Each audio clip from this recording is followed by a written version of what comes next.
says, I'd like to know the details how Bitcoin tends to be haram according to a point of view, despite the fact that cryptocurrency might probably be accepted as a legal tender and a medium of exchange.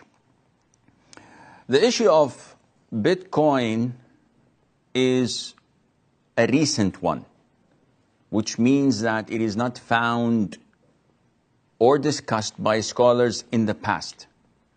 And unfortunately, with such new events evolving, some of them are, to some, crystal clear, and some, to others, may require the collaboration of scholars, economists, and people involved in such issues to deliberate and to come up with a conclusion. Basically speaking, Bitcoin is something that is recent and new. And there are a lot of serious concerns when it comes to dealing with it. Whether it is from the origin, where it came from, whether from the aspect of sustainability and security. It is known that it was founded in 2007, 2008 by someone that is unknown. And they say that his name is Satoshi Nakamoto. And this person later on, who was supposed to be Japanese, the person with that name denied having anything to do with it. Then another person came from Australia or Canada claiming to be the one who founded it. But generally speaking, no one knows where originally it came from. Not only that, when it started, I think it was like 0.1 cent of a dollar. So one Bitcoin was equal to 0.1 cent, something that is negligible. In a couple of years, it jumped to $35. As of today, if I'm not mistaken, one Bitcoin that was 0.1 cent now is equivalent to $11,000 plus. This is ridiculous. What is this? This is not something that is physical, you can touch. It's not a coin. It's not a banknote. It's not a deed. It's not a certificate.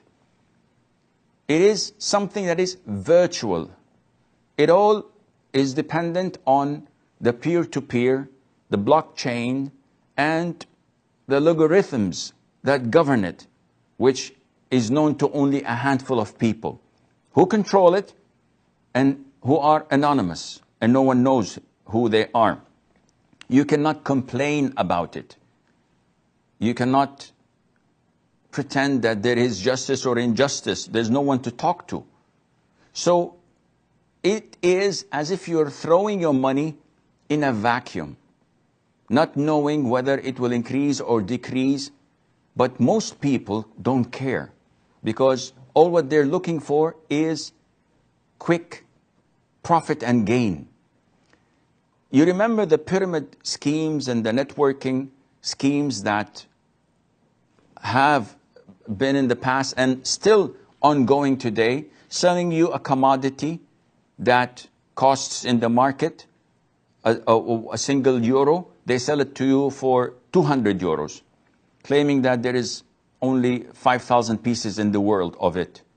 And then after you pay that huge amount of money, you qualify to market it to others, and you will get a percentage whenever someone enlists in the same Ponzi scheme.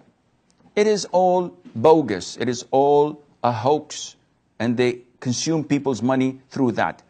Man by nature likes quick profit. If someone with a long beard comes to me and says, Sheikh, give me money and I invest it for you, and I'll give you revenue that is beyond imagination, and you will sustain a happy life, I will trust him. Not because of his beard, but because of the gain and the quick profit that I may make out of it. Bitcoin is something like this. And there are, I think, a lot of similar virtual currencies. They're virtual. You cannot touch them. And Ethereum and so many, 60, some may make them up to 100. And they are on the rise. And it's not logical, the fluctuation of the price. Now, is it a currency or a commodity? This is something we still have to look into, because it is not a currency. It's not backed by people. It's not backed by government. It's not backed by central banks or normal banks. So you cannot say it's a currency because no one deals with it except a handful of people. Country-wise, only I think Germany, Japan, maybe Austria allow it because there is benefit to them from it. Taxations, monitoring, etc. And the biggest loophole in it, that the price goes way up and it can also come way down. So it's like a bubble waiting to be inflated. And this is what will happen soon. Now, we all know that there is only a limit for the Bitcoins. That is 21 million of it. And once they reach the 21 million, what will happen? Also, we also know that it remains anonymous when you deal with it. So it's only a code that you're given. No one can trace it, which means that it's an open gate for money laundering, drug money, haram money. You can just put it there and no one can trace you. And this is, subhanAllah, probably why all hackers, when they do cyber crimes and they demand a ransom, the ransom has to be paid in Bitcoin. So the Pirate of the Caribbean's, the Disney movie that was hacked, and they demanded ransom for it in Bitcoin. Also, any cyber attack, any virus attack or threat can threaten your wealth and can take this currency, so-called currency, down to the ground. So there is a lot of ambiguity. If I have dollars and you have euros, we would like to exchange. This is permissible in Islam with one condition, and that is that it has to be hand to hand. It has to be physical. I cannot say, okay, I accept this transaction, I'll give you the money after half an hour. This is haram. The transaction is void. It has to be simultaneous, give and take. In virtual currencies, you don't have this. The transfer is not simultaneous, and you don't have anything physical to hold on to. So this kind of ambiguity makes Bitcoin haram, in my opinion.